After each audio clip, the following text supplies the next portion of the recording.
There are 6 confirmed regions in the GTA 6 map. Vice City gets all the attention. The Leonida Keys get the tropical fantasy crowd. Grass Rivers gets the people who want swamp chaos and alligators. But Port Gellhorn is the one that actually tells you what kind of game GTA 6 is going to be. And almost nobody is treating it with the seriousness it deserves. This city has been confirmed by Rockstar. It showed up in both official trailers. It appeared in the infamous 90 clip leak from September 2022, which Rockstar themselves verified as real. And it's been the center of one of the most obsessive fan mapping efforts in gaming history, with nearly 400 community cartographers spending years picking apart every frame of footage that contains it. So let's actually break it down. What Port Gellhorn is, where it comes from, what we know is definitely in it, and why it might end up being more important to how GTA 6 feels to play than Vice City itself. Port Gellhorn sits on the western coast of Leonida. That's already interesting because everything loud and glamorous about GTA 6 is on the east side.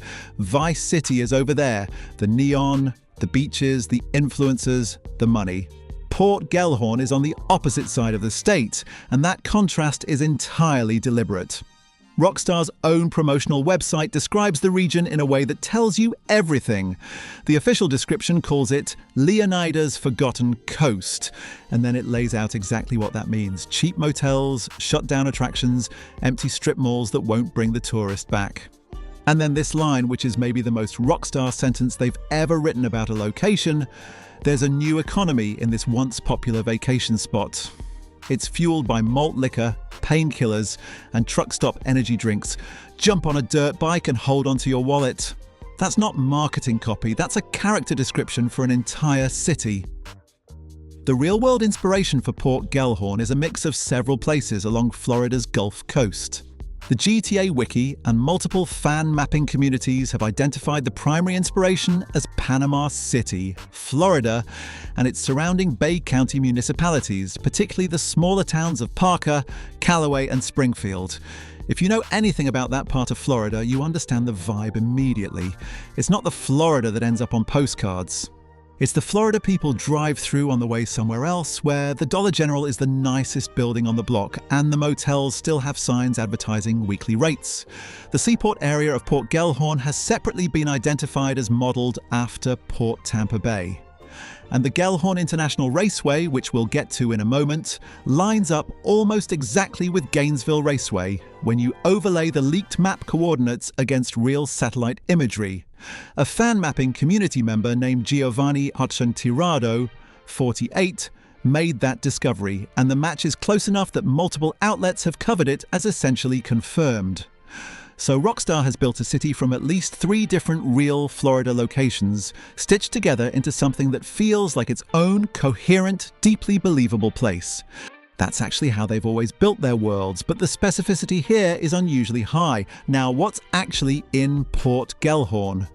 This is where the 2022 leaks become genuinely valuable, because those 90 clips were authenticated by Rockstar and gave us an unusual amount of confirmed detail for a location Rockstar hadn't yet officially introduced. The most notable scene in the leaked footage involves Jason and Lucia robbing a restaurant in broad daylight inside Port Gellhorn, the cops showing up, and the 2 of them stealing a police car to escape. That's the scene that made the gaming world understand who these characters were. But the location mattered too. It wasn't Vice City, it was Port Gellhorn. Gritty streets, functional if unremarkable architecture, a working city rather than a showpiece. The leaked footage showed commercial districts, industrial zones, and enough terrain variety that the mapping community spent months reconstructing the layout before any official trailers dropped. A debug menu visible in one of the leaked clips goes even further. It listed world events tied to Port Gellhorn specifically, including a police station, a train station, a trailer park, a soccer field, a basketball court, dock areas, a pawn shop, and a liquor store. These aren't rumoured. They were visible in Rockstar's own internal development tools. The pawn shop and liquor store were subsequently confirmed when both appeared in the game's first official trailer. Then there's the Gellhorn International Raceway, which is probably the most interesting individual location in the city. It was spotted as a top-down layout in the AI World Editor tool during one of the leaked clips, and the debug menu listed multiple vehicle racing events tied specifically to Port Gellhorn Raceway. The raceway has a main road course and a drag strip with grandstands. And the semi-official confirmation came from the second trailer. Lucia is seen wearing a navy shirt featuring artwork of a yellow Dominator ASP with the words Gellhorn International printed on it. That's Rockstar stitching a location into the character's wardrobe. It's confirmed in the most Rockstar way possible, which is quietly and through background details. If you want to keep going deep on everything Rockstar is hiding inside this game, subscribe. We cover GTA 6 every week, and this is the kind of thing we live for. The Bokamar Bridge is the other major confirmed landmark, and it's one of the best Easter eggs in recent gaming history once you know what you're looking at.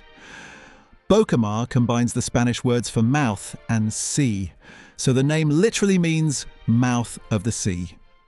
The bridge is Rockstar's version of the Sunshine Skyway Bridge, which spans Lower Tampa Bay in real-world Florida. It appeared in the 2022 leaks on a route sign alongside a gas stop branch, and then officially showed up in the second trailer in the background of a shot with Lucia driving a convertible. It's also visible in the far distance in an official screenshot of Ambrosia. The fact that it appears across multiple pieces of official media suggests it's going to be a landmark you pass through repeatedly, not just a background detail. The promotional website for GTA 6 actually has a dedicated section for Port Gellhorn, which in itself tells you how seriously Rockstar is treating it. There's a postcard, a scroll-driven video overview, and official screenshots. Those screenshots confirm additional points of interest, including the Starlit Motel, the Crossroad Park Minimal, and a location called the Delight Strip Club. There's also a scene of two men growing marijuana indoors, a drug deal going down from the backseat of a PMP 700, and two rednecks at an outdoor party. Rockstar is clearly painting a picture.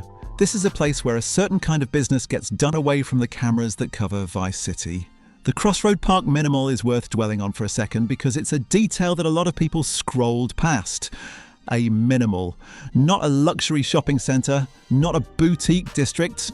A minimal with a name that sounds like it was named by a city council meeting in 1987, and nobody ever got around to changing it. Rockstar doesn't put things in their promotional material without intention. If they're showing you a minimal, they're telling you what Port Gellhorn is for. It's a place where people actually live, struggle, hustle, and get by. That contrast with Vice City is the whole point. Vice City is where you go to feel rich. Port Gellhorn is where the story probably starts, or at least where a lot of the early chapters are going to put you. Structurally, it makes sense. Rockstar used a similar geography in GTA 5, where the game opens in a quieter, rougher-edged area before eventually opening up the full city. Port Gellhorn reads like the place where Jason and Lucia are operating before they break into the bigger game. Low-level crime, local operations, docks and industrial yards, and a raceway where money changes hands in ways the tax authorities don't know about. Its position on the west coast of Leonida also makes it a geographic anchor for everything around it. The fan mapping community has placed it as a natural hub between Mount Caliga National Park to the north and the Leonida Keys to the south. So if you're traveling the map, Port Gellhorn is a place you pass through, stop in, and return to. It's not a destination, it's a base. And that might be exactly what GTA 6 needs. Vice City is the spectacle. Port Gellhorn is where the work gets done. The one thing that's genuinely uncertain is how much of this will survive into the final game. Rockstar confirmed the 2022 leaks were authentic, but stressed they were from an early build. Some of what appeared in those clips may have been cut, moved, or redesigned in the years since. The promotional website material and the trailers are the reliable layer. Everything from the debug menu and leaked footage is likely directionally accurate but shouldn't be treated as final. What we can say with confidence is this. Port Gellhorn is officially confirmed. It has its own section on Rockstar's website. It appeared in both trailers. The Bokamar Bridge, the raceway, the pawn shop, the liquor store, the seaport, and the Delight Strip Club are all officially touched by some form of promotional material. The city's inspiration from Panama City, Tampa Bay, and Gulf Coast, Florida is well documented by the mapping community. And Rockstar's own description positions it as the anti-Vice City. A place built on economic decay and a shadow economy rather than glamour and excess. November 19th is the date. And when you boot up GTA 6 for the first time, there's a real chance the first city you actually get to know isn't Vice City at all. It's the Forgotten Coast. And it's been waiting for you.